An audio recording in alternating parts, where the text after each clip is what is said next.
जय हिंद दोस्तों, मेरा नाम है विशाल सोमाई और आप देख रहे हैं हमारा channel Vidyasthal. This channel has been created to provide education services to the student of chartered accountants, company secretaries and cost accountant at all levels. आप अगर हमारे वीडियोस को पसंद करते हैं तो उनको लाइक करना मत भूलिएगा, कमेंट करेंगे तो हमको बहुत मोटिवेशन मिलेगा और ध्यान से सुनिएगा, सब्सक्राइब जरूर करिएगा, नोटिफिकेशन बेल बजा देंगे तो जब भी हम अगली वीडियो डालेंगे तो आपके फोन की घंटी बज जाएगी। Thank you so much for your love and support. नमस्कार, सत श्री अकाल, अस्सलाम वालेकुम and very good evening all of you. कैसे हैं आप सब लोग? और आज जो हम चैप्टर ले रहे हैं उसका नाम है टैक्स डिडक्शन एट सोर्स।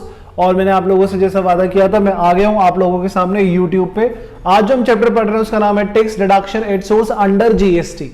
तो ये इनकम टैक्स में नहीं है, ये जीएसटी में अपन पढ़ रहे हैं कि जीएसटी में टीडीएस जब काटा जाता है तो कौन लोग हैं जो टीडीएस काटते हैं। जो लोग टीडीएस काटते हैं वो किस रेट से काटते हैं, वो जो उन्होंने टीडीएस काटा उसका अपने को क्या ट्रीटमेंट मिलता है, वो कहां पर जाके अपन को उसका क्रेडिट मिलता है, उन्होंने जो टीडीएस काटा है वो टीडीएस उनको कितने टाइम में जमा करवाना है, अगर टाइम से जमा नहीं कराया तो क्या कॉन्सिक्वेंसेज हो सकते हैं, क्या इंटरेस्ट देना पड़ेगा, लेट फीस देना पड़ेगा, क्या सब कुछ है, ये अपन इस सब में कवर करेंगे। तो बहुत बहुत बहुत आसान टॉपिक है ये, और टॉपिक बहुत आसान है, आप लोगों को फोकस करना है। अगर आप लोग फोकस करोगे तो नेक्स्ट 30 मिनट्स के अंदर ये टॉपिक मैं कंप्लीट करा दूंगा। उसके बाद जो अपन करने वाले हैं वो सिर्फ क्वेश्चंस होंगे। तो कॉन्सेप्ट समझने के लिए सिर्फ 30 मिनट्स मेरे साथ फोकस करो। It is very simple concept. This is TDS under GST. अब है क्या, आगे बढ़ने से पहले मैं आपको समझाना चाहता हूं है क्या चीज ये। सर ये चीज है कि आप जो पढ़ रहे हो टीडीएस अंडर जीएसटी, हम लोगों ने इनकम टैक्स में पढ़ा था। इनकम टैक्स में हम लोग ये पढ़ते हैं कि जब भी पेयर, इनकम टैक्स में हम लोग पढ़ते हैं कि जब भी पेयर पेई को पेमेंट कर रहा होता है तो पेमेंट करते वक्त, क्योंकि वो पेई की इनकम हुई, तो पेमेंट करते वक्त वो उस इनकम में से टीडीएस काट लेता है। कल ना परसों पेई को उस इनकम के ऊपर गवर्नमेंट को टैक्स देना ही था, तो पेयर क्या करता है, उसमें से पहले से ही कुछ टीडीएस काट लेता है जो सर्टेन परसेंटेज गवर्नमेंट ने स्पेसिफाई करी है और गवर्नमेंट को जमा करा देता है। फिर जब पेई को पे करना होता है, उसके ऊपर, उस इनकम के ऊपर टैक्स का पेमेंट करना होता है, तो पेई बोलता है कि सर मेरे को टोटल टैक्स देना था 20,000, लेकिन पेयर ने जब मेरे को पेमेंट करा तो उसने ऑलरेडी टीडीएस काट दिया था 10,000। तो बोला कोई बात नहीं, 10,000 आपका पेयर ने पहले काट दिया था टीडीएस, वो उसने हमको जमा करा दिया, आप बाकी का बैलेंस 10,000 जमा करा दो। तो टीडीएस का आपको मतलब समझ में आ रहा है कि जहां से आपकी सोर्स हो रही है, इनकम की सोर्स हो रही है, वहीं से हम क्या करते हैं, टैक्स को डिडक्ट कर देते हैं। अब इसको जीएसटी में कैसे लेके आना है, ये जीएसटी में समझने वाली बात है। जीएसटी में अगर आप टीडीएस को समझोगे तो मैटर ये है कि जो सप्लायर है, जो अपन को माल बेच रहा है, गुड्स दे रहा है या सर्विसेज दे रहा है, तो जो सप्लायर है वो रेसिपिएंट को जब सप्लाई करेगा, तो जो रेसिपिएंट है जिसने गुड्स रिसीव करे या सर्विसेज रिसीव करी अगेंस्ट दो सप्लाई, तो जब अगेंस्ट दो सप्लाई वो पेमेंट करेगा सप्लायर को, तो जो पेमेंट करेगा उस पेमेंट में से वो टीडीएस काट लेगा। तो क्योंकि सप्लायर की इनकम हो रही है ना, तो मैं क्या बोल रहा हूं आपसे, आइए मैं आपको विथ नोट समझाऊं। अब यहां पर let me choose a different colour.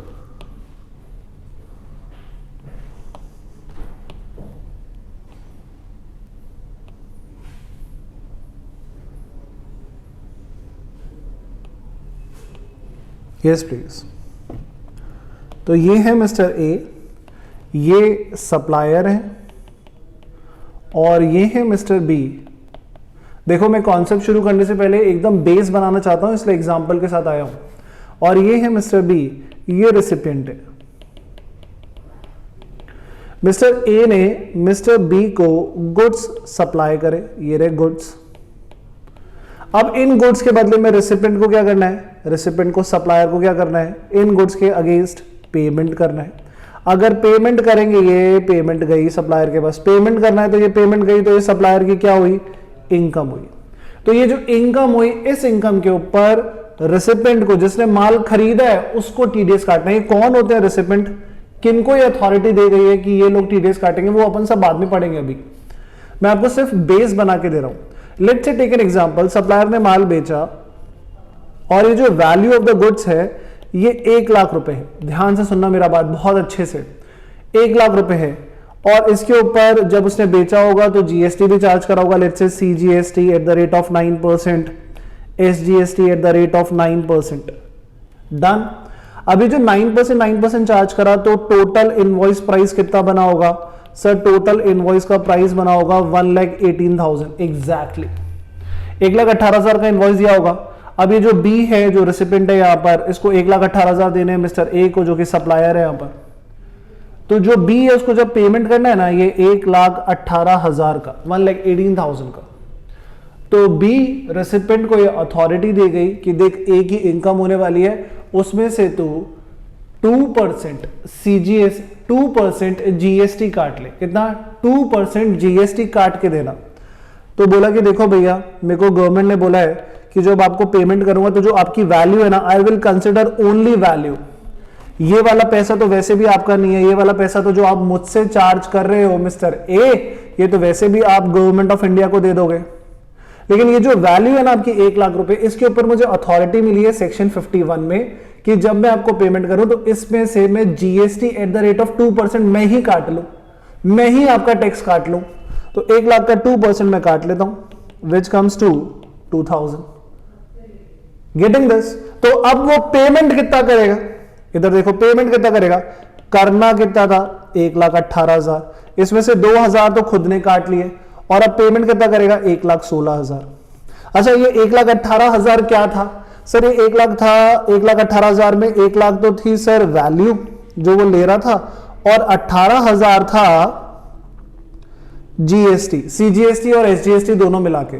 ये गवर्नमेंट को देना था, पर उसने अपने नाम से बोला कि नहीं, मैं 2% मैं GST काटूंगा, तो रेसिपिएंट ने 2% GST खुद ने काट ली। बोला ठीक है। अब इस 18,000 जो गवर्नमेंट को देना था, इस 18,000 को जब वो गवर्नमेंट को देखा कि ये लो गवर्नमेंट 18,000, ये देखो उसने मेरे को, ये देखो रेड कलर में देखो, ये उसने मुझे 9,000 CGST और 9,000 SGST का पेमेंट कराया, 18,000 मुझे देना था। But while making the payment to me, the recipient already deduct 2,000 in the name of TDS। Tax पहले ही काट लिया GST के नाम पे। तो बोला परेशान क्यों हो रहे हो यार, ये 18,000 में से 2,000 का क्रेडिट ले लो। वो जो रेसिपिएंट ने तुम्हारे 2,000 रुपए काटे ना, वो उसने हमको गवर्नमेंट को जमा करा दिए। ये लो 2,000 का क्रेडिट ले लो, और बाकी का 16,000 पे कर दो। तो आर यू गेटिंग दिस? तो होता क्या है, अब क्या समझ में आया अपन को? TDS अंडर GST में, गिव मी अ ब्रेक। हाँ जी, अपन को TDS अंडर GST में क्या समझ में आया? हमको ये समझ में आया सर कि अगर हमको पेमेंट करना है तो वाइल मेकिंग द पेमेंट जो भी वैल्यू होगा, ये ABCD कुछ रेसिपिएंट है, इनको ही खाली ऑथराइज करा गया है। ये लोग जब भी पेमेंट करेंगे तो उस पेमेंट करते वक्त वो GST at the rate of 2% काट लेंगे इन द नेम ऑफ टैक्स। ठीक है, वो तो अपना टैक्स चार्ज कर ही रहा है, सप्लायर तो रेसिपिएंट से अपना टैक्स चार्ज कर ही रहा है, वो तो हम दे रहे हैं, लेकिन वैल्यू का 2% काट लेंगे।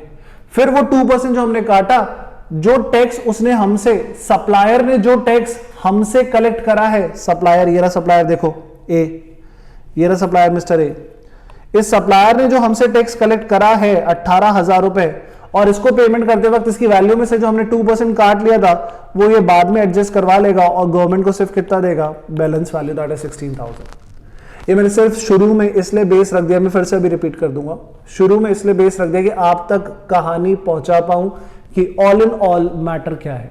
ठीक है, let's come to the chapter. कोई भी चैप्टर शुरू करने से पहले आपको स्टार्टिंग में ये बेस नहीं देगा, वो थ्योरी वाइज चलते जाएंगे, पर मैं चाहता था एक बार मैं बेस रख दूं, फिर तो मैं वापस से ऑब्वियसली आपके साथ आऊंगा ही। तो शुरू करते हैं चैप्टर आज का, जिसका नाम है tax deduction at source under GST। Income tax में नहीं पढ़ रहे सर हम, चलो let it be, let's move. Tax deduction at source होता क्या है? मैं ठीक है, इनडायरेक्ट टैक्स के बच्चे मुझसे अभी बहुत टाइम के बाद मिल रहे हैं। मैंने अभी लास्ट टाइम पूरा डायरेक्ट टैक्स का सीरीज कवर करा था, इसलिए डायरेक्ट टैक्स के स्टूडेंट के साथ मिल रहा था, तो मेरा ड्यूटी बनता है वापस से मैं आपको बता दूं कि what is TDS। See, TDS is a system initially introduced by the income tax department. जब इनकम टैक्स में पहले TDS लगा था, it is one of the mode और method to collect tax under which certain percentage of amount is deducted by a recipient at the time of making payment to supplier। तो कुछ percentage बताई जाएगी आपको, उतनी percentage recipient पहले ही काट लेता है सप्लायर को पेमेंट करते वक्त। मैंने आपको बातों बातों में एग्जाम्पल में देते हुए ये बात पहले ही समझा दी है कि जब भी वो पेमेंट कर रहा होगा मेरे भाइयों, वो जब भी पेमेंट कर रहा होगा तो जो वो टीडीएस काटने वाला है वो टोटल वैल्यू पे नहीं काटने वाला है। वो किस पे काटेगा? वो टोटल प्राइस पे नहीं काटेगा जिसमें सीजीएसटी और एसजीएसटी इंक्लूडेड है, नहीं, वो काटेगा वैल्यू के ऊपर। वैल्यू थी 1 लाख रुपए और प्राइस थी 1,18,000 रुपए, तो 1 लाख के ऊपर काटेगा, 1,18,000 के ऊपर नहीं काटेगा। यानी कि जो टीडीएस काटेगा उसमें सीजीएसटी और एसजीएसटी इंक्लूड नहीं होंगे। हियर इट इज, फिर से देखिए, ये रहा 1 लाख रुपए, मैंने टीडीएस इस 1 लाख रुपए के ऊपर काटा था, 1,18,000 के ऊपर नहीं। ये देखिए, done, it's back to this. So TDS is similar to pay as you earn, जैसे आप कमा रहे हो उसी वक्त पे कर दीजिए। This scheme is also known as withholding tax in many countries. It facilitates sharing of responsibility of tax collection between the deductor and the tax administrator. ठीक है, तो all in all you now getting this कि what is TDS? TDS वो है sir कि जब भी जिसकी इनकम हो रही होती है उसको इनकम देते वक्त उस इनकम में से पहले ही हम TDS काट लेते हैं। तो यहाँ पर पेयर कौन है? यहाँ पर पेयर रेसिपेंट है, जो पे कर रहा है, जो पे कर रहा है। किसको पे कर रहा है? सप्लायर को पे कर रहा है। तो पे ही कौन है? सप्लायर है। ठीक है, आइए अब अपन शुरू करते हैं बाकायदा प्रोविजन। सेक्शन 51 क्या बोलता है? Section 51 of the CGST act deals with the matter relating to TDS. तो इसका सेक्शन जो अपन को रेफर करना है वो है section 51। Notwithstanding anything to the contrary contained in this act, the government may mandate government ने मैंडेट करा है इन लोगों को, 4 है यहां पर, मैं रिपीट कर रहा हूं, 4 है। इन चार को 1 2 3 4 इन 4 को अगर आपने गुड सप्लाई करे या सर्विसेज सप्लाई करी, इन 4 को अगर आपने गुड सप्लाई करे या सर्विसेज सप्लाई करी, जब ये लोग आपको पेमेंट करेंगे, ये 4 लोग जब भी आपको पेमेंट करेंगे, ये रेसिपिएंट होगा ना, इन्होंने गुड्स लिए या सर्विसेज लिए, तो ये जब भी आपको पेमेंट करेंगे तो पेमेंट करते वक्त सेक्शन 51 इन 4 के ऊपर एप्लीकेबल होता है, यानी कि ये टीडीएस काट के देंगे। क्लियर है? कौन है 4? पहला, अ डिपार्टमेंट और एस्टैब्लिशमेंट ऑफ सेंट्रल गवर्नमेंट और स्टेट गवर्नमेंट। थोड़ा सा मैं जूम करता हूं, देखिए पहला कौन सा है? सर आपकी खुद की कोई कंपनी होगी और आप माल कई जगहों पर बेचते हो, जहां भी माल बेचते हो आप सामने वाले को बोलते हो इतने का माल है और इतना जीएसटी और टैक्स कलेक्ट कर लेते हो। ठीक है, तो आपने माल बेचा 5 लाख का, 5 लाख के ऊपर 50,000 रुपए जीएसटी, आपने 5.5 लाख रुपए ले लिए। ऐसे ही करते हो, नॉर्मल बिजनेस कर रहे हो। लेकिन अगर आप माल बेच रहे हो या सर्विसेज दे रहे हो सेंट्रल गवर्नमेंट को या स्टेट गवर्नमेंट को, अगर आप सेंट्रल गवर्नमेंट के ऑफिस में दे रहे हो या स्टेट गवर्नमेंट के ऑफिस में दे रहे हो, तो वो आपको पेमेंट करते वक्त उसमें से टीडीएस काट लेंगे। तो यहां पर पहला रेसिपिएंट कौन नॉमिनेट करा गया है? अ डिपार्टमेंट और establishment of the central government और स्टेट गवर्नमेंट। अब मुझे बताओ, ए ने बी को 20 लाख का माल सप्लाई करा, तो बी जब ए को पेमेंट करेगा तो टीडीएस काटेगा नहीं काटेगा? नहीं काटेगा। सर बी अगर सेंट्रल गवर्नमेंट है या स्टेट गवर्नमेंट है तो काटेगा, हर जना टीडीएस नहीं काटता। कौन काटते हैं? सिर्फ ये 4 लोग, उसमें से पहला पढ़ लिया मैंने, कौन है? सीजी और एसजी। दूसरा लोकल अथॉरिटी, यानी अगर आपने लोकल अथॉरिटी को माल बेचा है तो local authority while making the payment to you will deduct TDS.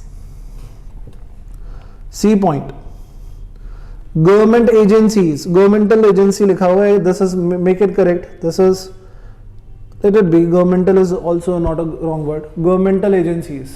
तो गवर्नमेंट की जो भी एजेंसीज हैं, जो गवर्नमेंट ने एजेंसीज बनाई है, उधर भी अगर आपने कोई भी गुड्स या सर्विसेज दी हैं तो सर वो आपको पेमेंट करते वक्त टीडीएस काट लेंगे।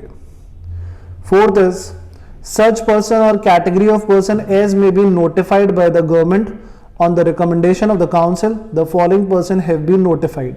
अब ये कौन कौन सी है देखो, अब मैं इसको थोड़ा सा जूम आउट करूं तो 4 लोग पढ़े मैंने, पहला बोल रहा हूं मैं फिर से, फर्स्ट इज सेंट्रल गवर्नमेंट और स्टेट गवर्नमेंट, सेकंड इज, बोलो सेकंड क्या है, second is local authority, third is governmental agency, और फोर्थ में जिसको गवर्नमेंट ने नोटिफाई करा है क्योंकि जीएसटी काउंसिल ने उनको रिकमेंड किया था। वो कौन कौन से हैं जिनको जीएसटी काउंसिल ने रिकमेंड किया है? फोर्थ में देखिए सब पॉइंट बनाए गए हैं, पहला, दूसरा, तीसरा, ये कौन कौन से हैं? An authority or a board or any other body which is set up by an act of parliament or state legislature. ऐसी कोई भी अथॉरिटी, कोई भी बोर्ड जिसको किसने सेटअप करा है, किसने स्टैब्लिश करा है, पार्लियामेंट ने या स्टेट लेजिस्लेशन ने, उनको कंसिडर करना है। और दूसरा, establish by any government with 51% or more participation by way of equity or control to carry out the function.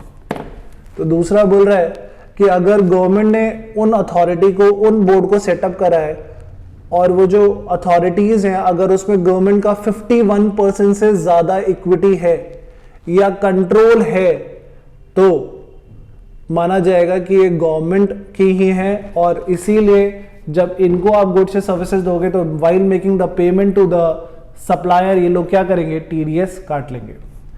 Second point क्या कह रहा है? सेकेंड किसको नॉमिनेट करा है, किसको नोटिफाई करा है? सोसाइटीज को। Society established by the central government और द स्टेट गवर्नमेंट और a local authority under society registration act. And fourth is PSU, public sector undertaking. Public sector undertaking. अब अगर मैं ऐसे बोलूं सीधे सीधे तो सर ये हो गए 3, ए बी सी, और डी में ये हो गए 3, 1 2 3।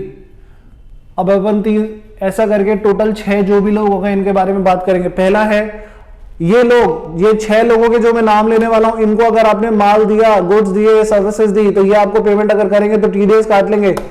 कितना रेट से काटेंगे, कैसा काटेंगे, सब बताऊंगा अभी। कौन कौन है? Central government, state government. दूसरा लोकल अथॉरिटी। तीसरा गवर्नमेंटल एजेंसी। चौथा कौन है सर? चौथा ऐसी अथॉरिटी, ऐसा बोर्ड जिसको सेटअप करा है या स्टैब्लिश करा है किसने? पार्लियामेंट ने या स्टेट लेजिस्लेचर ने। या फिर अगर ये गवर्नमेंट की एजेंसीज हैं तो इसमें गवर्नमेंट का अगर पैसा लगा हुआ है तो उनकी इक्विटी या कंट्रोल कितना होना चाहिए? 51% या उससे ज्यादा। ये हो गया फोर्थ। फिफ्थ बोलो कौन सा है? इट विल बी फिफ्थ कौन सा है? The fifth is society which is established by the central government, and the sixth is public sector undertaking, PSU. तो अपन को पता लग गया ये 6 वो लोग हैं जो डिडक्टर है, यानी कि जब पैसा देंगे तो ये लोग क्या करेंगे? टीडीएस काट लेंगे। इन 6 के अलावा आप किसी को भी माल बेचो, जो नॉर्मल आपका प्रोसीजर है, जो आपका नॉर्मल एक आपको सिग्निफिकेंट कल्चर बताया था कि क्या करना होता है, आपको वैल्यू में अपना टैक्स जोड़ना होता है और वो टैक्स चार्ज करना होता है, सब कुछ नॉर्मल है। और किसी के साथ ये नहीं है। इन 6 को अगर आप माल बेचोगे तो याद रखना, while receiving the payment from the recipient they will deduct the tax. Okay, let's move further. तो अभी अपने को पता लगा कि टीडीएस कौन कौन काटेगा। अब यहां पर ये कह रहा है कि TDS provision is not applicable in certain cases. TDS नहीं लगेगा इन केसेस में। कौन से केसेस हैं ये? सर कह रहा है कि अगर पब्लिक सेक्टर यूनिट ने माल बेचा है, पब्लिक सेक्टर यूनिट को ही, तो पब्लिक सेक्टर यूनिट कौन है? यहां पर ये रेसिपिएंट है। अब ये जो यहां पर रेसिपिएंट है, तो ये पब्लिक सेक्टर यूनिट रेसिपिएंट है, तो भैया ऊपर वाले क्लॉज में आती थी ये पब्लिक सेक्टर यूनिट। ये देखो, तो रेसिपिएंट है तो ये यानी जब पेमेंट करेगी सप्लायर को तो टीडीएस काट के देगी। पर सप्लायर भी कौन है? सप्लायर भी पब्लिक सेक्टर अंडरटेकिंग है। तो बोला अगर पीएसयू को बेच रही है, पब्लिक सेक्टर अंडरटेकिंग को बेच रही है, तो टीडीएस का प्रोविजन नहीं लगेगा। ठीक है। और दूसरा पॉइंट कह रहा है कि यार ये पीएसयू तक ही क्यों तुम रेस्ट्रिक्ट कर रहे हो? ये जो पहले, दूसरे, तीसरे, चौथे लोग हैं ना, ये अगर आपस में एक दूसरे को बेचेंगे ना, यानी कि सेंट्रल गवर्नमेंट स्टेट गवर्नमेंट को बेच रही है, या public sector undertaking central government को बेच रही है, या public sector undertaking local authority को बेच रही है, या लोकल अथॉरिटी सोसाइटी को बेच रही है, मतलब आकर ये लोग, ये ABCD में जो भी लोग हैं, if they are dealing with each others, तो सर टीडीएस का प्रोविजन नहीं लगेगा। तो टीडीएस का प्रोविजन कब नहीं लगेगा? अगर पीएसयू को बेच रही है तो ये ऐसा अलग से स्पेसिफाई बोला गया था। फिर बाद में तो क्लियर कट बोल दिया कि ये जो भी है ए बी सी डी में जितने भी लोग आ रहे हैं ये आपस में डील कर रहे हैं, तो सर टीडीएस का प्रोविजन नहीं लगाया जाएगा। ओके, तो TDS provision shall not be applied to the supply of goods or both from a PSU to another PSU, भले ही वो डिस्टिंक्ट पर्सन हो या नहीं हो, सेम PSU हो या ना हो। और दूसरा क्या बोल रहा है? TDS provision shall not apply to a supply of goods or services or both which take place between one person to another person is specified under clause A, B, C, D of section 51(1) of the said act। अभी जो अपने ABCD पढ़े, ये आपस में एक दूसरे को अगर डील कर रहे हैं, सप्लाई कर रहे हैं, तो TDS का प्रोविजन नहीं लगेगा। ठीक है, आगे बढ़ते हैं और क्लैरिटी लेते हैं। अच्छा सर, ये बात तो क्लियर है ना कि अगर पब्लिक सेक्टर अंडरटेकिंग के अलावा लेट्स से कोई और कंपनी होती है, कोई और फर्म होती है और कोई प्रोप्राइटर होता, वो बेचता अगर तो सर उसके ऊपर तो टीडीएस का प्रोविजन लगेगा। ठीक है, तो सर अगर उसने बेचा, माल बेचा और 1 लाख रुपए का माल बेचा, तो सर वो 1 लाख रुपए के ऊपर जीएसटी, एसजीएसटी, सीजीएसटी, एसजीएसटी तो अलग लगाएगा। 1 लाख रुपए के ऊपर टीडीएस कट जाएगा क्या? बोला नहीं, हम देखेंगे कि उसने पूरी टोटल सप्लाई कितनी करी है। टोटल सप्लाई अगर उसकी सालाना सारी सप्लाई मिला के 1 2 3 4 एग्रीगेट सप्लाई देखेंगे हम, अगर उसकी टोटल सप्लाई मिला के 2.5 लाख रुपए से ज्यादा हुई, मित्रों, भाइयों और बहनों, अगर उसकी सप्लाई 2.5 लाख रुपए से ज्यादा हुई पूरे साल भर की, तो टीडीएस काटना, नहीं तो टीडीएस मत काटना। यानी कि अगर ऐसा कोई सप्लायर है जिसने पूरे साल भर में लेस देन 2,50,000 की सप्लाई करी है, तो टीडीएस प्रोविजन नहीं लगेगा। सो टीडीएस कितना लगेगा? सर टीडीएस लगेगा 1% if total supply value of the taxable supply exceed 2,50,000। The deductor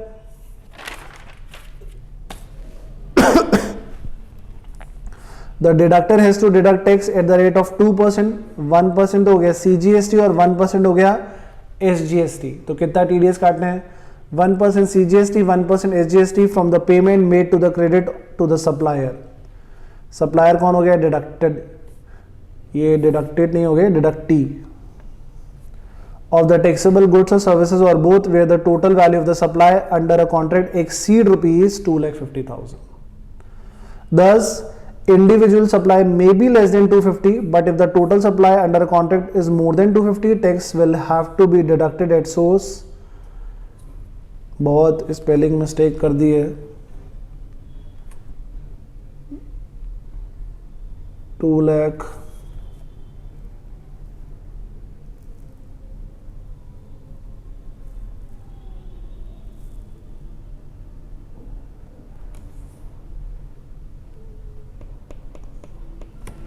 will have to be deducted at source। Deductor have to deduct at the rate of 2% from the payment made to credit of the supply of taxable goods or services।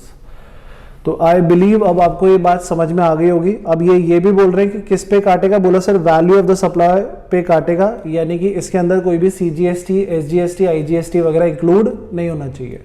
अब अगर आपको इतनी सी बात समझ में आई, तो मैंने जब आपको ये क्लास शुरू करी थी और उस टाइम पे जो भी एग्जाम्पल कोई भी कोट करा था, मैं आपके साथ फिर से एक बार कोई एक एग्जाम्पल कोट करता हूं कि आप लोग अच्छे से समझ पाओ। ठीक है, चलो देखो, टेक एग्जाम्पल लोगे ना भैया तो ज्यादा अच्छे से समझ में आएगा। आओ देखें, हम एग्जाम्पल सिर्फ इसलिए देख रहे हैं कि हमको ये बात समझ में आ रही है। चलो एग्जाम्पल नंबर 1 समझे, प्लीज समझना। एग्जाम्पल नंबर 1 कह रहे कि ये है mister A is a supplier. आपको एग्जाम्पल्स के आंसर्स देने, इन्होंने सप्लाई करा गवर्नमेंट को। ठीक है, अब तो पता लग गया ना, गवर्नमेंट को, तो गवर्नमेंट कौन हो गया, गवर्नमेंट हो गई सर रेसिपिएंट, ओके। गवर्नमेंट को दिया, गवर्नमेंट कौन हो गई, रेसिपिएंट। क्या सप्लाई करा सर, जो भी सप्लाई करा वो जो गुड सप्लाई करे उनका इनवॉइस है सर ये। वैल्यू लगाई sir 1,50,000, add CGST, add SGST, ऐसी अंदाजा ले लेता हूं 10,000 10,000, टोटल आ गया 1,70,000। अब ये इनवॉइस क्रिएट करा है। अब आप ये बताइए कि जो गवर्नमेंट है ये जब पेमेंट करेगी सप्लायर को तो क्या इस 1,70,000 के ऊपर कुछ टैक्स काट के देगी क्या, कुछ टैक्स काट के देगी क्या? मैं 3-4 एग्जांपल कराऊंगा, आपको कहानी एकदम क्लियर हो जाएगी, एकदम क्लियर। बताइए टैक्स काटेगी क्या? नहीं सर। क्यों? क्योंकि सर जो टोटल इनवॉइस का वैल्यू वो 2.5 लाख रुपए से ज्यादा नहीं है, पर ये तो एक इनवॉइस है। क्या पता इस ए ने और भी सप्लाई करी हो गवर्नमेंट को? हाँ सर, उनको भी देख लो। अगर सबका मिला के टोटल वैल्यू 2.5 लाख रुपए से ज्यादा चला गया तो हम टीडीएस काट लेंगे। नहीं सर, ये खाली इसने एक सिंगल सप्लाई करी है, सिंगल सप्लाई करी है और कुछ नहीं करा, तो सर हम टीडीएस नहीं काटेंगे। This is example number 1। Clear है? Example number 2, example number 2, mister A जो कि सप्लायर हैं, इन्होंने गुड्स बेचे किसको? गवर्नमेंट को। तो सर गुड्स बेचे, अच्छी बात है, बहुत अच्छी बात है। सर इनवॉइस बनाया, ध्यान से सुनना, इनवॉइस बनाया, वैल्यू ले ली सर, वैल्यू है 2,40,000 की, ऐड कर दिया सर CGST SGST, मैं ऐसे अंदाजा ले लेता हूं 15,000 तो ये टोटल वैल्यू के बाद GST SGST जोड़ने के बाद सर प्राइस आ गई 2,70,000। टेल मी गवर्नमेंट पेमेंट करते वक्त क्या टीडीएस काटेगी? क्या वो मिस्टर ए को पेमेंट करते वक्त टीडीएस काट के देगी? जल्दी जवाब दो, हाँ ना, हाँ नहीं, क्या काटेगी या नहीं काटेगी? सर जब हम देखते तो हम ये देखते हैं कि कहीं 2.5 लाख रुपए से ज्यादा का तो सप्लाई नहीं है। सर हम देखने गए तो ये है 2,70,000, अरे नहीं सर, जब हम देखते हैं तो वैल्यू में जीएसटी और एसजीएसटी इंक्लूड नहीं होनी चाहिए। यानी कि what we need to consider, मैंने 2 बार बता दिया, अभी तीसरी बार बता रहा हूं, हमको ये देखने का है, हमको ये नहीं देखने का है। यानी हमको वो वैल्यू देखनी है जिसमें जीएसटी और एसजीएसटी इंक्लूड ना हो, ठीक है, कोई भी टैक्सेस इंक्लूड नहीं हो। तो 2,40,000 और अभी 2.5 लाख से क्रॉस नहीं करेगा। क्या और कोई सप्लाई है? हम इसमें जोड़ के देख लेते हैं, नहीं है तो सर अभी तक तो टीडीएस नहीं कटेगा। Okay, let's move to example number 3। अब आने वाला है मजा, मजा is about to come. This is example number 3। चलो मैं पढ़ाता तो रहूंगा, तुम सब ठीक हो, बढ़िया हो, मस्त हो, चंगे हो, पास होके दिखाना मुझे एग्जाम में। हाँ इधर देखो, here we go, ये mister A is a supplier, इन्होंने माल बेचा। यही है, पता है, ऐसे कैमरा के आगे पढ़ाने का ना मजा नहीं है। ऐसा बच्चा बैठा होता ना, उससे बातें चल रही होती, क्लास का माहौल बन जाता। पता नहीं कब इंस्टीट्यूट खोलेंगे और कब अपन माहौल बनाएंगे। ये हो गया अपना रेसिपेंट। अच्छा, मिस्टर ए कौन है? Mister A is a supplier और इसने माल बेचा है गवर्नमेंट को, जो कि रेसिपेंट है, सेंट्रल गवर्नमेंट ले लेते हैं, सेंट्रल गवर्नमेंट को माल बेचा है। अब जो माल बेचा है बहुत अच्छे से सुनने का है, इसका वैल्यू है 3 लाख रुपीस और इसके ऊपर CGST भी लगाया और SGST भी लगाया और मैं एक वैसी वैल्यू ले रहा हूं 30,000 और 30,000 which comes to 3,60,000। अब मुझे बताओ, क्या सेंट्रल गवर्नमेंट जब इस 3,60,000 का पेमेंट कर रही होगी मिस्टर ए को, तो क्या टीडीएस प्रोविजन सेक्शन 51 का लगेगा? हाँ जी लगेगा, पक्का लगेगा। कितना लगेगा? सर 1% तो सीजीएसटी काट देते हैं और 1% एसजीएसटी काट लेते हैं, यानी कि 2% हम काट लेते हैं। अच्छा, तो तुम क्या करने वाले हो? सर हम ये करने वाले हैं, सेंट्रल गवर्नमेंट है, हम ये करने वाले हैं कि हमको इसको 3,60,000 तो देना है। ये लो 3,60,000 तो हमको देना है, इसमें तो कोई शक नहीं, कोई शक नहीं। सर ये जो 3,60,000 है ना, जो है ना, इसका हम, सॉरी सर, फिर देखो हम गलती कर रहे थे। 3,60,000 जो है ये तो हमें पे करना है, पर हम ये जो वैल्यू है 3 लाख, इस 3 लाख का 2% निकाल देंगे। 1% goes to CGST and 1% goes to SGST। पक्के रे? तो सर इसका 2% कितना आ गया? इसका 2% आ गया 6,000। हम 6,000 काट देंगे, ये काटा हमने TDS, और इस TDS को हमने बोला, हमने CGST काट दिया 1%,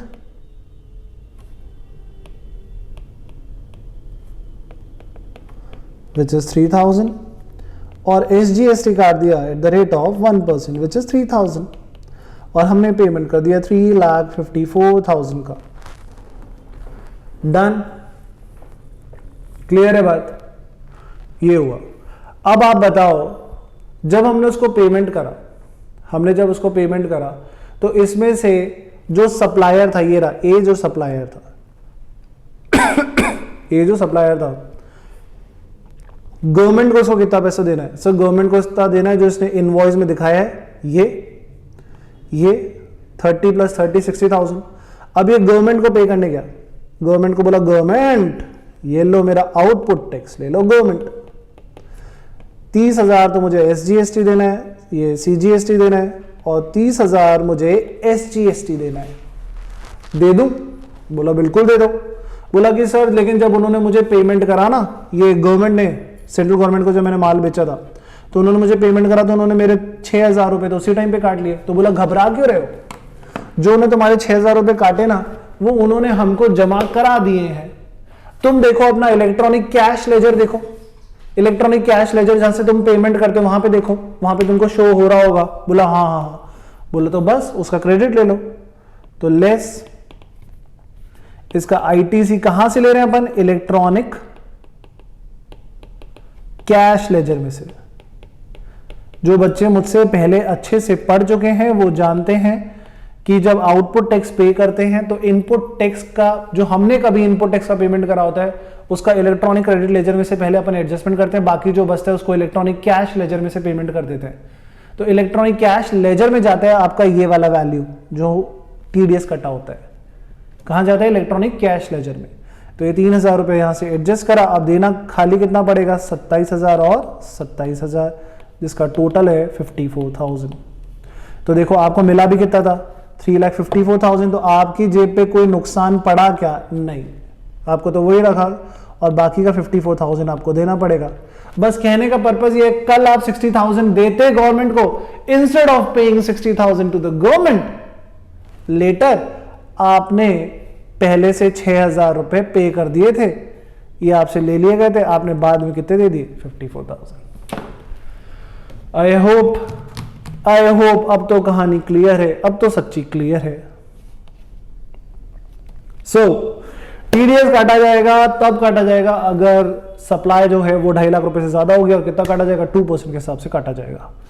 ठीक है जी, ठीक है, आगे बढ़े। अब no deduction in certain cases. अब ये बता रहा है कि कुछ ऐसे केस हैं जहां पे डिडक्शन नहीं होगा। अब यहां पर मैंने कुछ एग्जाम्पल्स बनाए हैं, ये 3 एग्जाम्पल, A, B और C। ये 3 एग्जाम्पल्स मैं आपको एक साथ करके बताता हूं, पहले आप नोट कर लो। अच्छा, नोट अगर कर रहे हो तो बहुत बढ़िया बात है, दिल से खुश हूं मैं कि तुम मेरे साथ लिखते हो। फिर भी कई बच्चों के नोट्स राइटिंग करना रह जाता है, क्योंकि मैं वीडियो पे हूं, देख तो नहीं पा रहा हूं किसको कि कौन कितनी स्पीड में लिख रहा है। तो ये सारे के सारे नोट्स आपको हमारे टेलीग्राम चैनल पे अवेलेबल होंगे। टेलीग्राम चैनल का लिंक डिस्क्रिप्शन बॉक्स में है, वहां से जाके देख लो। नहीं तो कुछ मत करो, जो तुम्हारे मोबाइल पे टेलीग्राम तुमने एप्लीकेशन इंस्टॉल करी हुई है, उस पर सिंपल सा विद्यास्थल टाइप करो, तुमको हमारा चैनल मिल जाएगा। विद्यास्थल टाइप करना है, सब कुछ कैपिटल लेटर्स में है, डन, तो वहां पर तुमको मिल जाएगा। बोलना तो भूल गया मैं, जिसने चैनल सब्सक्राइब नहीं करा है वो तो करो। अच्छा, अब यहां पर देखो, यहां पर आ जाओ फिर से, यस, बैक टू दिस। तो no deduction in certain cases, ये 3 केसेस कौन कौन से हैं ये मैं बड़े अच्छे से आपको सिखाता हूं।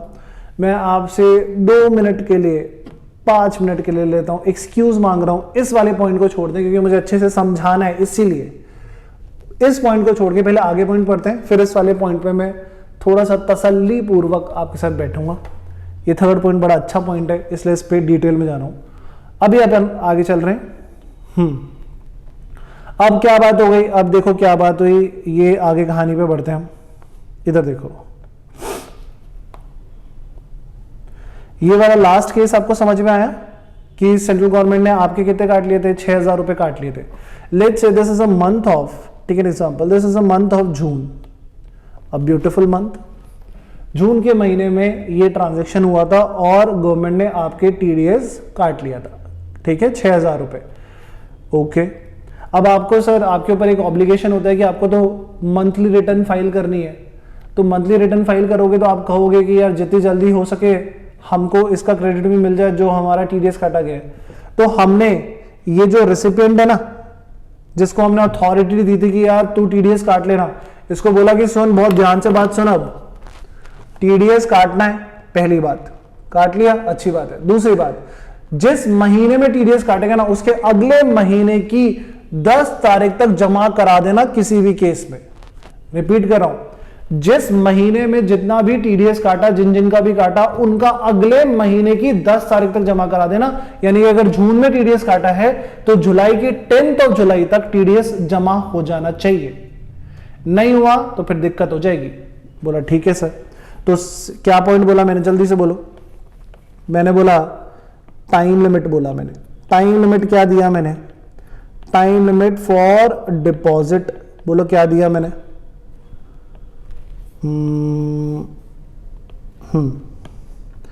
टाइम लिमिट फॉर डिपॉजिट दिया मैंने up to 10th of next month, up to 10th of next month. अगर 10 तारीख तक बेटा तूने जमा नहीं कराया ना, ये जो तूने पैसा कलेक्ट कर लिया है वो तो बेचारा हमको दे ही देता अगले महीने, पहले तेरे। अगर ये जो 10 तारीख तक अगर नहीं जमा कराया अगले महीने की, तो इंटरेस्ट ले लेंगे तेरे से। ये 6,000 रुपए तो लेंगे ही लेंगे तुझसे, ये जो तूने काटा है। इसके ऊपर देखो इंटरेस्ट देना पड़ेगा at the rate of 18% per annum के हिसाब से। याद रखना है बात, टाइम से जमा करा देना, ठीक है। अब इसने क्या करा, ये जो है अपना गवर्नमेंट, सेंट्रल गवर्नमेंट रेसिपिएंट, इन्होंने 6,000 रुपए टीडीएस काटा। अब ये जो है ना सप्लायर ये बोल रहा है कि सर आपने जो टीडीएस काटा है इसका मुझे इनपुट टैक्स का क्रेडिट लेना है। तो बोला अरे हमने जमा करा दिया। बोला कोई प्रूफ तो दे दो। बोला मतलब देखो गवर्नमेंट पर विश्वास ही नहीं है। बोला सर मैं ये थोड़ी ना कह रहा हूँ सर, एक नॉर्मल सी बात कह रहा हूँ, आपने जमा करा दिया, मैं मना थोड़ी ना कर रहा हूँ, मेरे को गवर्नमेंट को पैसा जमा कराना है तो मुझे प्रूफ तो चाहिए ना। तो बोला अच्छा तू ये कह रहा है कि जो मैंने जमा करा है उसका सर्टिफिकेट चाहिए तुझे। बोला हाँ। बोला कि जब मैं जमा कराता हूं ना पैसा, जब मैं पैसा जमा कराता हूं जो मुझे अगले महीने की 10 तारीख तक जमा कराना होता है, तो जब मैं पैसा जमा कराता हूं और वो गवर्नमेंट के अकाउंट में जब क्रेडिट हो जाता है ना, तो उसके अगले, जिस दिन वो गवर्नमेंट के अकाउंट में क्रेडिट हो गया उसके अगले 5 दिन के अंदर अंदर, उसके अगले 5 दिन के अंदर अंदर मुझे आपको सप्लायर को क्या देना होता है, टीडीएस सर्टिफिकेट देना होता है। बोला अच्छा तो सर आपने ये जून का पैसा कब जमा कराया? यार मैं हूं आलसी, ये जून में ट्रांजैक्शन हुआ था, मैंने इसका पैसा जमा कराया है जुलाई 10th को। ठीक है सर, इसका टीडीएस सर्टिफिकेट कब तक दे दोगे?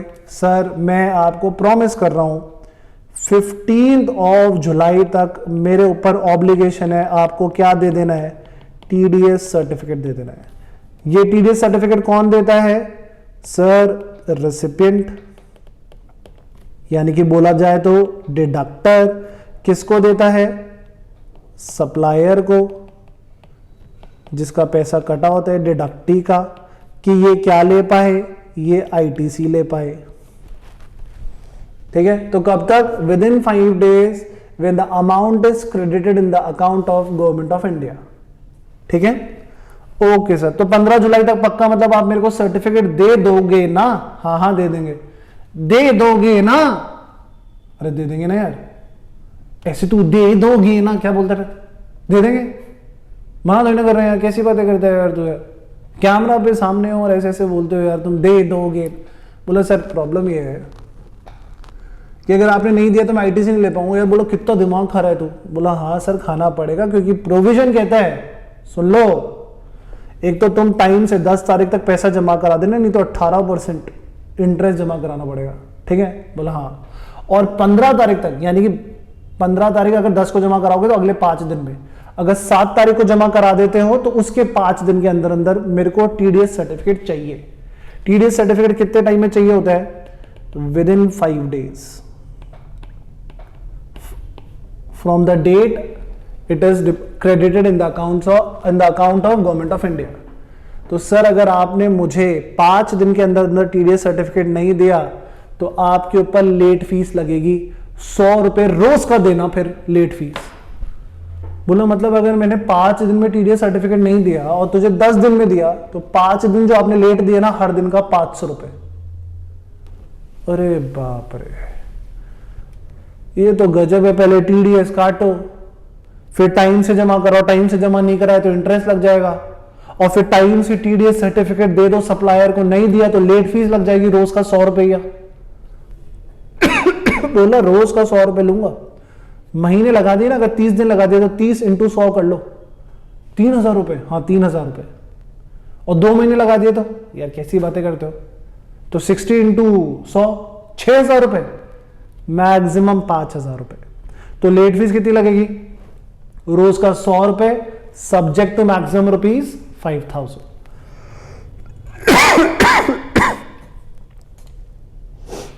Okay, so here we go. Time limit for deposit of tax, sir बोला क्या up to 10th of next month. मैंने क्या बोला, जून में ट्रांजैक्शन हुआ है तो up to 10th of July तक आपको जमा करा देना है। TDS certificate to be furnished to the deductee, कब तक? Sir within 5 days when amount is credited in the account of government। ठीक है, levy of late fee for not furnishing certificate to the deductee within 5 days ₹100 per day, subject to maximum ₹5000। अगर आपने time से नहीं दिया TDS certificate तो क्या तो सर रोज का 100 रुपया, और क्या, और मैक्सिमम 5000 रुपए तक जा सकते हो।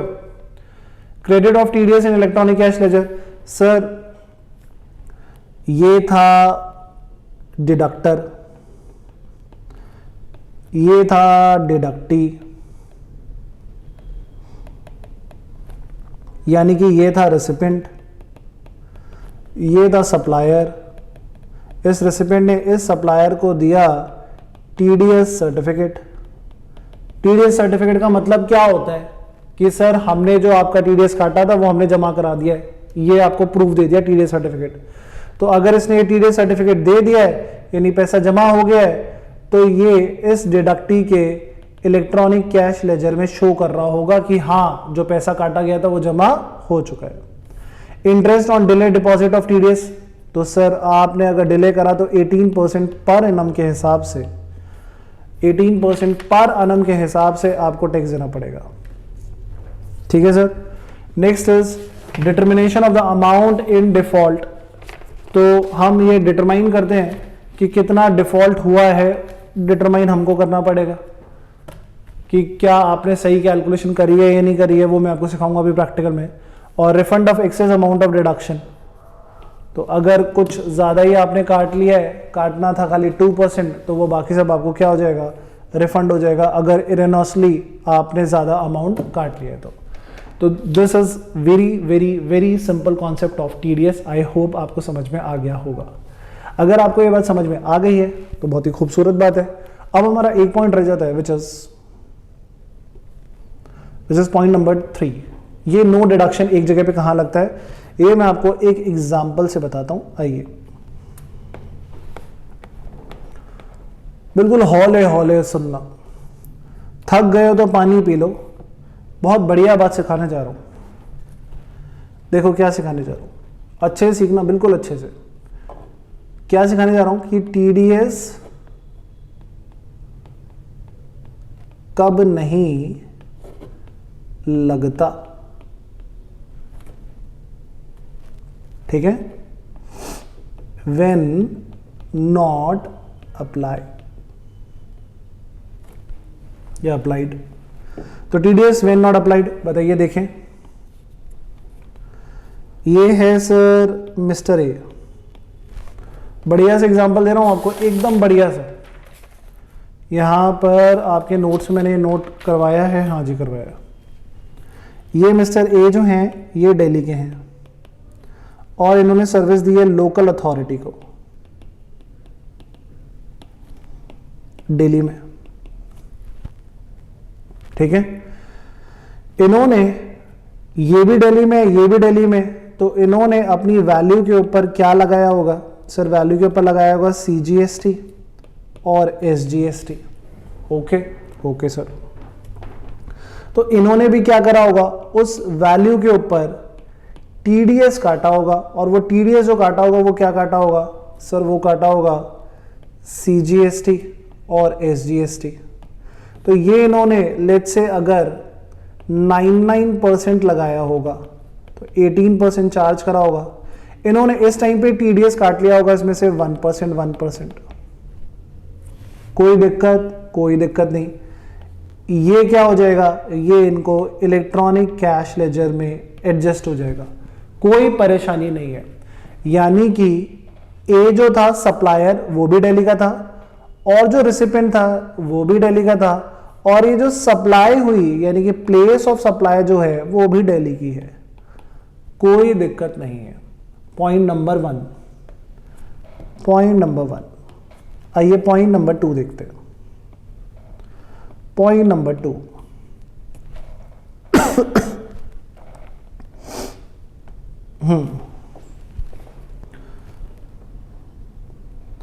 ये है मिस्टर ए, ये हैं दिल्ली के, और इन्होंने सप्लाई जो किया वो करा सेंट्रल गवर्नमेंट को, जो कि है राजस्थान सेंट्रल गवर्नमेंट। तो इन्होंने इनको सप्लाई करा, तो प्लेस ऑफ सप्लाई क्या हो गई सर? वो हो गई राजस्थान। तो इन्होंने जो सप्लाई करा इसका जो वैल्यू होगा इसके ऊपर ये क्या चार्ज करेंगे? ये हो गया सर इंटर स्टेट सेल। बिल्कुल, ऊपर वाला इंटर स्टेट था, ये इंटर स्टेट हो गया। तो वैल्यू के ऊपर क्या चार्ज करा? IGST। एग्जैक्टली। तो ये भी क्या करेंगे सर? ये भी वैल्यू के ऊपर TDS काट लेंगे, कौन सा? IGST वाला। और ये इनके इलेक्ट्रॉनिक कैश लेजर में जो कंपोनेंट होते हैं CGST, SGST और IGST, उस IGST में इलेक्ट्रॉनिक कैश लेजर में दिखने लग जाएगा। ये इसका ITC ले लेंगे, कोई दिक्कत नहीं है। ना इंट्रा स्टेट में है ना इंटर स्टेट में, कोई दिक्कत नहीं है। कहां दिक्कत है? दिक्कत कहां है? दिक्कत यहां है, थर्ड पॉइंट में दिक्कत यहां है। TDS कब नहीं लगता? वे नॉट अप्लाइड, यहां नहीं लगता। देखो पहले कहानी सुनो। ये है मिस्टर ए बड़ा फेमस हो गया आज। ये हैं दिल्ली के, ओके। इन्होंने सप्लाई करा, और ये है लेट्स से जो सप्लाई करा वो अपन इस बार सप्लाई करवाते हैं पब्लिक सेक्टर यूनिट जयपुर की, यानी कि राजस्थान की। तो सप्लाई करा तो वैल्यू के ऊपर इन्होंने चार्ज करना है। बोला हाँ जी सप्लाई कर दूं आपको। बोला नहीं जी, देखे ये जो सप्लाई है ना ये सीधे आपको आपके दिल्ली में ही करनी है, इसलिए दिल्ली में हम आपसे बात कर रहे हैं। बोला अच्छा। तो दिल्ली में सप्लाई करनी है? बोला हाँ। तो बोला ये तो हमारे लिए तो फिर ये इंट्रा स्टेट सप्लाई हो गई। बोला बिल्कुल, आपके लिए इंट्रा स्टेट सप्लाई है। तो फिर सर हमने लगा दिया CGST और SGST। अच्छा सर ये CGST किसका पैसा होता है? सर ये सेंट्रल गवर्नमेंट का होता है। और ये स्टेट गवर्नमेंट का? सर ये दिल्ली में सप्लाई कराया तो दिल्ली का है। तो हमने CGST लगा दिया 9%, SGST लगा दिया 9%, ये दिल्ली को मिलने वाला है। प्लेस ऑफ सप्लाई क्या है? POS, प्लेस ऑफ सप्लाई क्या है? सर ये दिल्ली है। अब इनको ये इनवॉइस बना के दे दिया हमने कि ये रही वैल्यू, ये रहा CGST, ये रहा SGST। इस वैल्यू का इनको जब TDS काटना था तो ये क्या करेंगे? ये CGST काटेंगे, हाँ ये SGST काटेंगे। पर ये कौन है? ये राजस्थान है। क्या यहां पर सप्लाई हुई है क्या? नहीं, यहां सप्लाई नहीं हुई। पिछले वाले केस में जो रेसिपिएंट था, देखो पिछले वाले केस में जो रेसिपिएंट था और जो प्लेस ऑफ सप्लाई थी वो दोनों सेम थी। उससे पिछले वाले केस में जो रेसिपिएंट था ये दिल्ली का और प्लेस ऑफ सप्लाई थी वो दोनों सेम थी। जब रेसिपिएंट और प्लेस ऑफ सप्लाई अलग अलग हो जाएंगे मेरे भाइयों और बहनों, तो फिर रेसिपिएंट में इतनी हिम्मत नहीं है कि दिल्ली का टीडीएस वो राजस्थान वाला काट ले। राजस्थान गवर्नमेंट कौन होती है? दिल्ली का टीडीएस काटने वाली है, एसजीएसटी काटने वाली। तो बोला सर हम तो देखो राजस्थान गवर्नमेंट है और ये एसजीएसटी आपने बनाया है दिल्ली गवर्नमेंट का, तो अशोक गहलोत और अरविंद केजरीवाल को क्यों लड़वा रहे हो? ये कौन, क्या नाम बोल दिया मैंने? चीफ मिनिस्टर के नाम बोले हैं भाई साहब, आराम से। तो उनको क्यों लड़ाना सर? ठीक है। तो if the place of supply is different from the location of the recipient, तो under these circumstances TDS will not be deducted. तो टीडीएस, अब अगर मैं बोलूं कि टीडीएस कब नहीं लगता, कब नहीं लगता, तो मैंने शुरू में आपको केस बताया था कि अगर पीएसयू को ही ट्रांसफर कर रहा है या फिर वो जो 4 लोग हैं जिनको टीडीएस काटना होता है वो आपस में एक दूसरे को ही सप्लाई कर रहे हैं तो टीडीएस नहीं करता। और ये एक केस है जहां पर प्लेस ऑफ सप्लाई अगर अलग है और रेसिपिएंट की लोकेशन अलग है तो फिर वो सर एसजीएसटी के केस में झगड़ा हो जाता है। ये दिल्ली का एसजीएसटी है और ये एसजीएसटी जो टीडीएस काटता है ये राजस्थान का है, तो ये नहीं कर पाते, इसीलिए ये डिडक्शन नहीं हो पाता। तो ये हुई हमारी कहानी पूरी टीडीएस की। आई होप आपको ये टीडीएस समझ में आया होगा। This is the entire concept of TDS. TDS सिर्फ कौन काट सकते हैं? 4 लोग काट सकते हैं, वो हमने पढ़ लिया। क्या रेट से काट सकते हैं सर? 2%, 1% CGST, 1% SGST. सर जो टीडीएस वो काटेंगे उनको अगले महीने की 10 तारीख तक जमा कराना पड़ेगा। अगर 10 तारीख तक जमा नहीं कराए तो उनको इंटरेस्ट देना पड़ेगा at the rate of 18% per annum. Sir अगर जब भी पैसा जमा करा दिया है अगले महीने की 10 तारीख को या 7 तारीख को या 8 तारीख को, जिस दिन पैसा जमा कराया अकाउंट में क्रेडिट हुआ गवर्नमेंट के, उसके अगले 5 दिन के अंदर अंदर उनको टीडीएस सर्टिफिकेट इशू करना पड़ेगा। टीडीएस सर्टिफिकेट इशू करते ही सप्लायर को देना। अगर 5 दिन के अंदर अंदर सप्लायर को टीडीएस सर्टिफिकेट नहीं दिया तो हर दिन का 100 रुपए लेट फीस लगेगा, मैक्सिमम टू रुपीज 5000। तो आई लिटरली होप कि जितना अच्छा टीचर तुमको पढ़ाते हैं उतना अच्छा तुमको समझ में आता है। तो आई होप तुमको समझ में आ रहा है। This is the entire concept of TDS. कुछ क्वेश्चंस भी अभी अपन कर लेते हैं। मेरे को पहले ये क्लियर करो कि तुमको समझ में आ गया, पक्का? गुड। तो चलिए देखते हैं अपन इसके क्वेश्चंस। सबसे पहला क्वेश्चन जो है वो अपन जो देख रहे हैं, फोकस कीजिए। XYZ Limited has supplied goods to local authority for rupees 11,80,000 inclusive of GST at the rate of 18%. Okay sir. तो यानी कि माल किसको बेचा गया है? लोकल अथॉरिटी को, यानी कि उन्हीं लोगों को जो टीडीएस काट लेते हैं। Determine the amount of tax to be deducted at source. आप ये बताइए कि टैक्स कितना कटेगा? सर कौन सी बड़ी बात है, इतनी सी बात। 11,80,000 का हमने माल आपको बेचा जिसमें टैक्स इंक्लूडेड है 18%, तो इंटू 100 डिवाइडेड बाय 118, यानी कि वैल्यू जो थी वो 10 लाख रुपए थी। और 11,80,000 माइनस 10 लाख अगर मैं कर दूं तो जो उसमें टैक्स इंक्लूडेड था वो 1,80,000 था। इन दिनों को मिला के हमने 11,80,000 आपसे चार्ज करे होंगे। अच्छा आपको टीडीएस किस पे काटना है आप ये पूछ रहे हो? तो सर आपको 10 लाख के ऊपर टीडीएस काटना है। लोकल अथॉरिटी को टीडीएस 10 लाख का 2% काटना है, which comes to 20,000। Okay. Also determine the amount of tax to be deducted at source. Sir निकाल दिया, ये रहा, कोई झगड़ा नहीं। Also determine the interest liability if the tax deducted at source on 25/12/2019 is deposited on 28 मार्च 2020। यानी कि कह रहा है कि जो टैक्स काटा गया है वो काटा गया है 25 दिसंबर 2019 को, और ये जमा जबकि करवाया 28 मार्च 2020 को, तो बड़े लेट जमा कराया। सर जिस महीने काटते हैं उसके अगले महीने की 10 तारीख तक जमा हो जाना चाहिए, यानी कि ड्यू डेट क्या होती है? ड्यू डेट है 10th, सही करूं, 10th जनवरी 2020 को जमा हो जाना चाहिए था। जमा आपने कराया है 28 मार्च को, 28 मार्च 2020 को। तो सर ये जो डिफरेंस हो गया ये डिले हो गया। और डिले हो गया तो सर आपको इंटरेस्ट देना पड़ेगा एट द रेट ऑफ 18%। आओ देखें, तो here we go, simple simple बना लेते हैं। सबसे पहले what should be the due date? Due date to deposit TDS, ये थी 10th जनवरी 2020। Actual date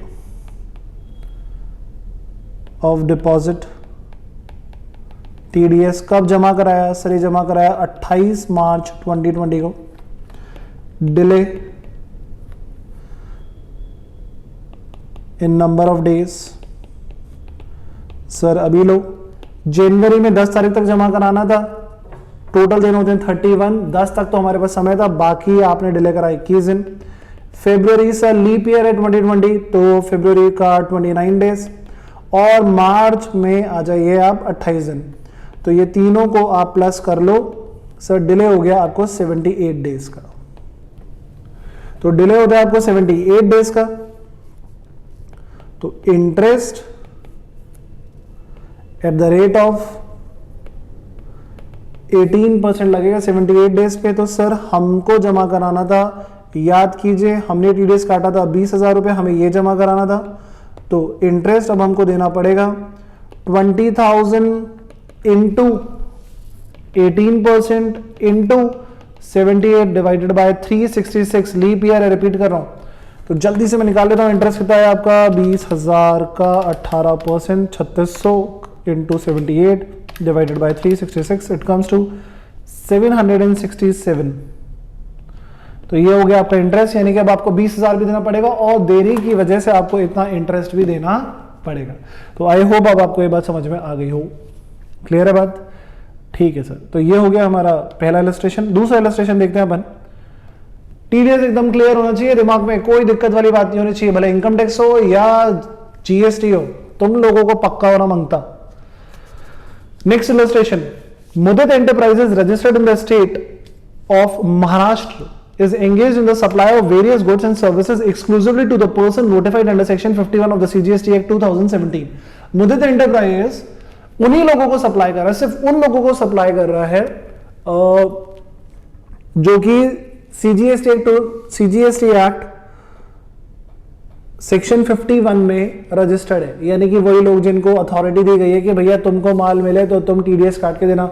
central government, state government, local authority, ये वही 4-5 लोग, ठीक है। पब्लिक सेक्टर अंडरटेकिंग, कोई ऐसी कॉरपोरेशन जिसमें, जो कोई ऐसी अथॉरिटी, कोई ऐसा बोर्ड जिसमें 50, जो कि सेंट्रल गवर्नमेंट या स्टेट गवर्नमेंट ने बनाई हो, ठीक है, ऐसा कोई कॉरपोरेशन जिसमें 51% से ज्यादा स्टेक हो, उन्हीं को सप्लाई कर रही है। चलो, तो calculate the amount of TDS to be deducted by the recipient if any from the detail given below of the 3 independent contract for the month of November 2019। बताइए। तो पहला है सर, देखो प्लेस ऑफ सप्लाई, इधर देखो ध्यान से, place of supply है Mumbai, registered place of recipient ये भी मुंबई। को झगड़ा ही नहीं, जब दोनों ये साथ में होते ना तो झगड़ा खत्म हो जाता है। प्लेस ऑफ सप्लाई और रजिस्टर्ड प्लेस ऑफ रेसिपिएंट क्या है, दोनों ही एक ही जगह है मुंबई पे, महाराष्ट्र में। Total contract value inclusive of GST दे रखा है सर 2,75,000। पेमेंट ड्यू इन नवंबर, अभी टोटल वैल्यू 2,75,000 है, अभी 55,000 देना है। तो क्या देते वक्त TDS काटूं? सारे बच्चे बोल रहे हैं हाँ काट लो काट लो काट लो, 2.5 लाख रुपए से ऊपर है, हमको पता है बाबा 2.5 लाख से ऊपर टोटल वैल्यू है इंक्लूसिव ऑफ GST। अपन इसमें से कोई भी GST वैल्यू होते हैं वो हटा देते हैं, तो पहले एक बार चेक तो कर लो। Take the rate of CGST, SGST, IGST 6 and 12% respectively. अच्छा, तो मुंबई है, इंटरेस्ट रेट हुआ होगा, तो 2,75,000 into 100 divided by 112, it comes to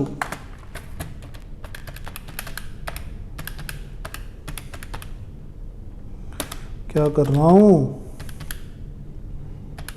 divided by 112, it comes to 2,45,535.7 something, यानी कि 2.5 लाख रुपए से कम है value.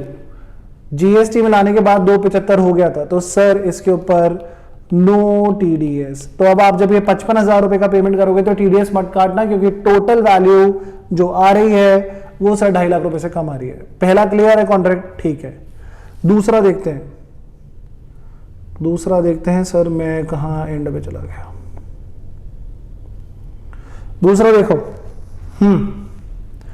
Place of supply second में ये मुंबई है, रजिस्टर्ड प्लेस ऑफ रिसिपेंट ये भी मुंबई है, इंट्रा स्टेट सेल है, कोई झगड़ा नहीं, कोई दिक्कत वाली बात नहीं। ओके, टोटल कॉन्ट्रैक्ट वैल्यू कितनी है? 3,10,000, पेमेंट कर रहे हैं 60,000 का भी। क्या टीडीएस काट के देना है सर? ये कौन सी बड़ी बात है, ये देख लो, 3,10,000 into 100 divided by 112, it comes to sir ये वैल्यू है 2,76,785.7। ऑब्वियसली 2.5 लाख रुपए से ज्यादा है, तो यस टीडीएस काटना है while making the payment of ₹60,000। इसका 2% काट देना 1,200 रुपए और हटाओ, टीडीएस काटेगा, 2.5 लाख रुपए से ज्यादा है। तीसरा केस सर, तीसरा केस, प्लेस ऑफ सप्लाई है मुंबई लेकिन रेसिपेंट रहता है दिल्ली में, तो प्लेस ऑफ सप्लाई मुंबई में है, तो अपन ने क्या करा होगा? मुंबई में अपन ने माल बेचा है। अपन खुद कहां पर रहते हैं? अपन मुदित एंटरप्राइज हैं, अपन खुद भी रजिस्टर्ड है मुंबई में, तो हमारे लिए तो ये लोकल सप्लाई होगी ना, हम भी मुंबई के हैं। मुंबई मतलब मुदित एंटरप्राइज रजिस्टर्ड एट मुंबई, और हमने सप्लाई भी कहां करी? मुंबई में, तो it is intra state supply for us. तो हमने सीजीएसटी और एसजीएसटी कौन सा? महाराष्ट्र का, लेकिन जो रजिस्टर्ड प्लेस है रेसिपेंट की वो कहां पर है? दिल्ली में। तो क्या दिल्ली वाला मुंबई वाले का टीडीएस काट सकता है क्या? नहीं काट सकता सर, ये मैंने सिखाया था आपको, बिल्कुल समझ में आ रहा है आपको। तो अब मेरे को इस कॉन्ट्रैक्ट वैल्यू से मतलब ही नहीं है। थर्ड वाले केस में, ये हो गया केस नंबर 1, ये हो गया केस नंबर 2, और थर्ड वाले केस में no TDS shall be deducted, no TDS shall be deducted. Clear है? Done done done done. Okay, तो इससे तो बढ़िया बात कुछ हो ही नहीं सकती आपकी, ये क्लियर है आपको? तो this is all about TDS. I hope अब आपको अच्छे से समझ में आ गया होगा। मैंने एक बहुत खूबसूरत टेबल बनाई है, मेरा पूरे कॉन्सेप्ट का क्रक्स यहां से निकल के आता है सर, इसको समझना है आपको, ये आपको देखना है। स्क्रीनशॉट ले लो, जो करना है कर लो, ये सबसे कीमती टेबल है।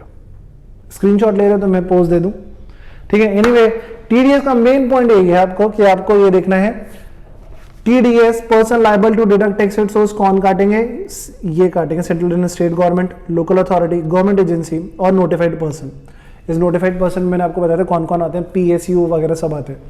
थ्रेशोल्ड लिमिट क्या है? अगर total value of the supply या कॉन्ट्रैक्ट 2.5 लाख रुपए से ज्यादा हो गया exclusive of GST as per invoice तो टीडीएस कटेगा। Rate of deduction 1% CGST, 1% SGST. TDS कब नहीं कटेगा? जब ये पहले तो जब ये चारों आपस में एक दूसरे को बेच रहे होंगे तो नहीं कटेगा, और दूसरा when location of the supplier and place of supply is different from the state of registration of recipient। अभी देखा अपन example, due date of payment of TDS to the government within 10 days from the end of the month. तो जैसे ही महीना खत्म होता है उसके अगले 10 दिन के अंदर अंदर आपको टीडीएस जमा करा देना है। तो मेरे को अब लगता है कि मेरे बच्चों को टीडीएस अच्छे से समझ में आ गया होगा, आ गया ना? तो I hope you are getting this, you are great brilliant students.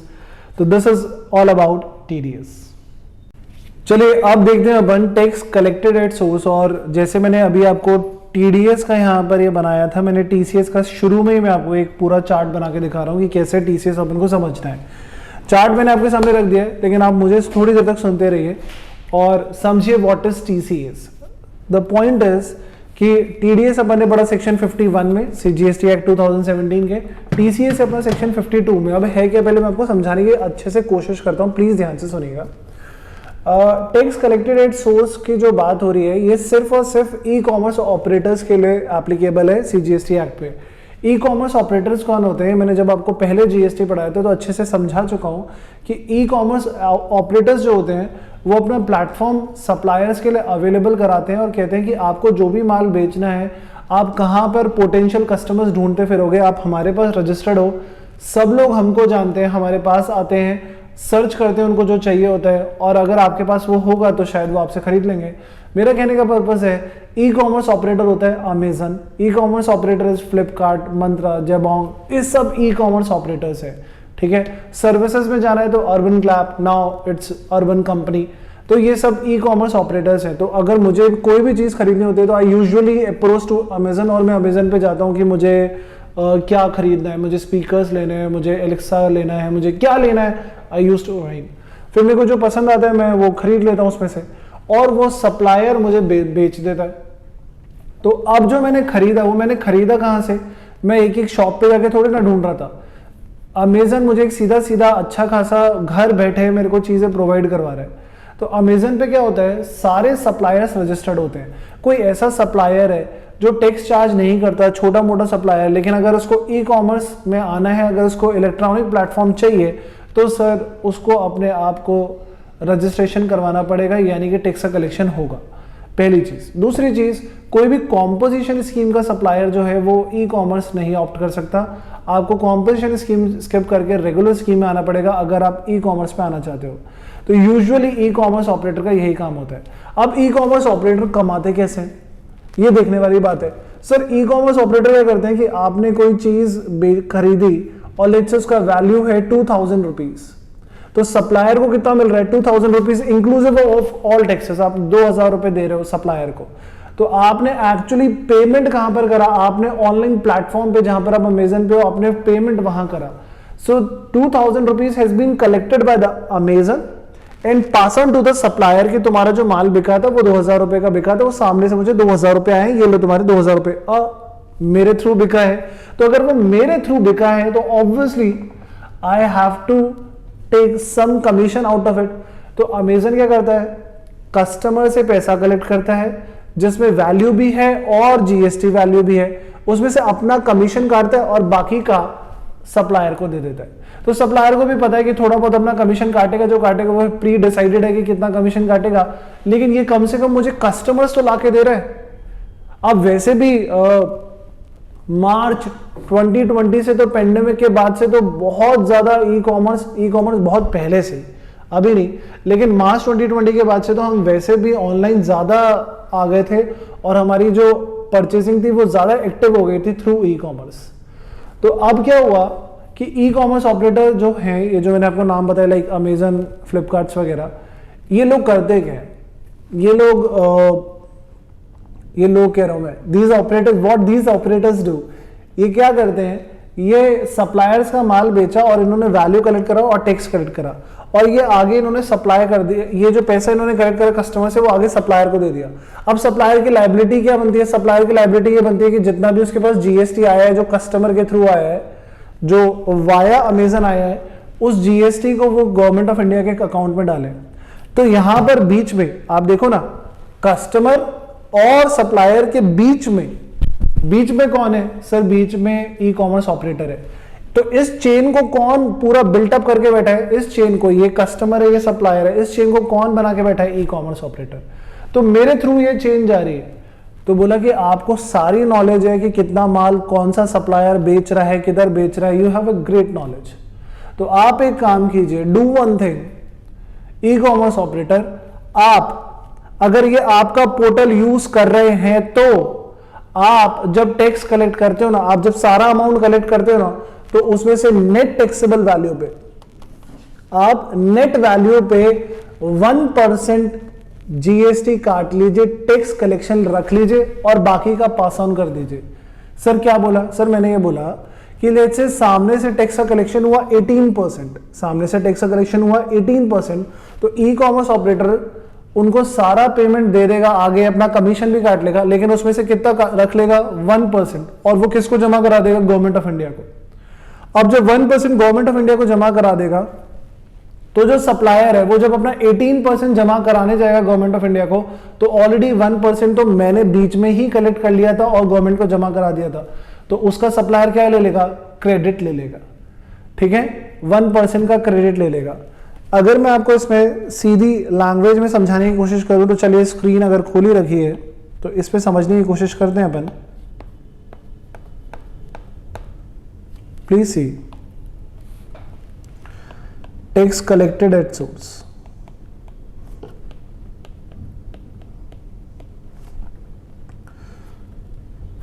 ये ई कॉमर्स ऑपरेटर है और इसके पास ये सप्लायर रजिस्टर्ड है। ये जो सप्लायर रजिस्टर्ड है, इस ई कॉमर्स ऑपरेटर के ऊपर कोई बायर आया और बायर ने कोई परचेसिंग करी वाया दिस अमेजन। अब वाया दिस अमेजन जो भी इसने परचेजेस करी वो इस सप्लायर को सेल अवेलेबल हुई। तो अब क्या होगा, ये बायर जो पेमेंट करेगा वो करेगा ईसीओ को।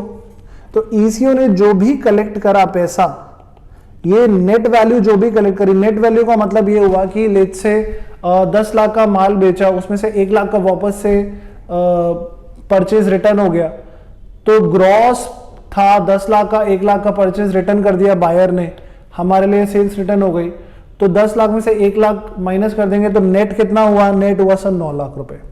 इस 9 लाख रुपए के ऊपर जो भी टैक्स का कलेक्शन हुआ उसमें से 0.5% सीजीएसटी और 0.5% एसजीएसटी टैक्स का कलेक्शन कौन रख लेता है अपने पास, अमेजन, और ये किसको जमा करा देता है, गवर्नमेंट ऑफ इंडिया को। इनके पास जो आया वो आया 18% टैक्स। ये जब जमा कराने जाएंगे तो ये कहेंगे कि सर सुनिए बात मेरी, मैंने जो माल बेचा है वो बेचा है थ्रू ई कॉमर्स ऑपरेटर, और ई कॉमर्स ऑपरेटर के पास जब मेरा पैसा आया था तो उसने अपना कमीशन तो खैर काटा, जो काटा वो तो मेरे वैल्यू में से काटा, लेकिन टैक्स में से उसने 1% काट के आपको पहले ही जमा करा दिया है। तो बोला कोई बात नहीं, तुम अपना ये 18% टैक्स जमा कराओ और उसमें से जितना अमेजन जमा करा चुका है, ई कॉमर्स ऑपरेटर जमा करा चुका है, उसका क्या ले लो, आईटीसी ले लो। तो it's like same like TDS, बस टीडीएस में यहाँ पे था कि वहां पे जो लोग टैक्स काटा करते थे वो होते थे नोटिफाइड लोग, वो 4 लोग थे, और टीसीएस कौन कलेक्ट करता है, खाली सिर्फ ई कॉमर्स ऑपरेटर। ठीक है, तो दिस इज वेरी सिंपल। अब ईसीओ ने जितना भी सप्लायर का कलेक्शन किया उसका 1% अपने पास रिजर्व रख लिया, बाकी का उधर दे दिया कि बाकी तो पूरा जमा करा। अब वो जब पूरा जमा कराएगा तो ये मेरा 1% जो मैंने ऑलरेडी दे दिया है उसका तो क्रेडिट ले लेना। तो जो ये ई कॉमर्स ऑपरेटर है, ये जितना भी काट रहा है ना हर महीने, इसको मंथली स्टेटमेंट देनी पड़ती है अगले महीने की 10 तारीख तक, कि भैया मैंने इतना पैसा अपने पास कलेक्ट करा था और ये 0.5% मैंने जमा करा दिया है। अब देखो वो जब सप्लायर अपना रिटर्न फाइल कर रहा है तो मेरे साथ मैच कर लो, कोई मिसमैच हो, कोई डिस्क्रिपेंसी हो तो बताओ हम लोगों को। डन, अगले महीने की 10 तारीख तक जमा कराना है। अच्छा, ई कॉमर्स ऑपरेटर के ऊपर एक और लायबिलिटी है कि उसने हर महीने जो भी कलेक्शन किया उसके अगले महीने की 10 तारीख तक उसको मंथली स्टेटमेंट तो देनी है। पूरा साल कंप्लीट होने के बाद जो अगला फाइनेंशियल ईयर आएगा, succeeding financial year, immediate next financial year जो होगा, उसकी 31 दिसंबर तक उसको एनुअल रिटर्न भी फाइल करनी है, यानी कि कंसोलिडेटेड उसको एक चीज बतानी पड़ेगी कि हर महीने का उसका कलेक्शन क्या रहा। Getting this? तो this is all about TCS. TCS में इतना ही थ्योरी से लिमिटेड तुम लोगों से पूछा जाता है। प्रैक्टिकल प्रोपोजिशन पे अगर क्वेश्चन आता है तो वो टीडीएस से आता है, जो मैंने तुम्हारी थ्योरी पूरी पढ़ी, जो तुम्हारे पास्ट क्वेश्चन मैंने पढ़े। तो एक हो गया अपना टीडीएस, एक हो गया अपना टीसीएस, दोनों का थ्योरी अपने डील करा। और आपको अगर practical question exams point of view से बात कर रहा हूं तो वो आएंगे टीडीएस से। ठीक है, मेरे को नहीं लगता कि आपको टीसीएस में भी कोई दिक्कत हुई होगी। मैंने इसको ज्यादा स्ट्रेच इसलिए नहीं करा कि जितना आपको लिमिटेड है, जितना समझना चाहिए वो मैं आप तक पहुंचा चुका हूं। क्लियर है सर? तो अब एक बार मैं फिर से उस डायग्राम पे आता हूं जो मैंने आपके साथ शुरू में डिस्कस कर लिया है। Who is the person liable to collect tax at source? Sir, electronic commerce operator. कोई लिमिट है? कोई लिमिट नहीं है सर, कोई थ्रेशोल्ड लिमिट नहीं है। हमेशा ईसीओ को टीसीएस कलेक्ट करना ही है। इलेक्ट्रॉनिक कॉमर्स ऑपरेटर को टीसीएस अपने पास रखना है 1%, 0.5 CGST, 0.5 SGST. Rate of deduction ये रहा सर, अभी बात हुई। Value of collection of tax at source, net value of taxable supply, यानी कि जो ग्रॉस सप्लाई उसमें थी उसमें से कोई भी अगर रिफंड बन रहा है तो वो माइनस कर दीजिए। सेक्शन 9(5) में जो जो केसेस थे उनको इसमें कंसिडर नहीं करना है। Tax collection when to be made, during the month in which supply was made, during the month supply was made. Due date of payment of TCS to government, क्या ड्यू डेट है sir? Within 10 days from the end of the month, अगले महीने के 10 तारीख तक आपको जमा करा देना है। इसके अलावा आपको एनुअल स्टेटमेंट भी देनी पड़ेगी। तो आई होप आपको समझ में आ गया हो। This is the entire topic about entire concepts of TDS and TCS under GST. तो आई होप आपको समझ में आया हो। तो इसी के साथ आज के लिए यहीं पे विदा लेता हूँ। Thank you so much.